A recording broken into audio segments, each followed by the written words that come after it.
What's up guys, we're here at Buzzbee, and Buzzbee has a chronograph that does a lot of different things. So, a little bit meatier, and at the same $15 price point, this is the VelocityX. Now, this is a working prototype. It might not look like this, but it's got a built-in foregrip, which means that when you attach this to a blaster, in addition to being a chronograph, it is also a foregrip.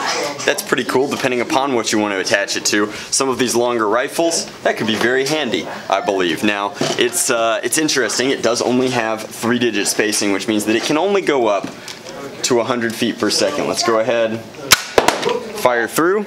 There's that awesome Buzzbee Performance right there at 71.8 feet per second. But the reason this is interesting is with the tap of a button, it'll switch to meters per second, which means that this one guaranteed can go up to 300 feet per second as long as you're comfortable using metric, which you should be comfortable using metric, guys. It's not that hard.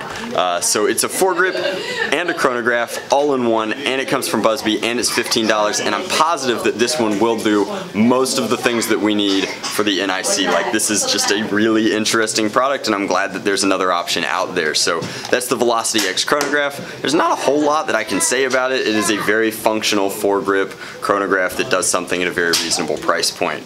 Thanks for checking it out.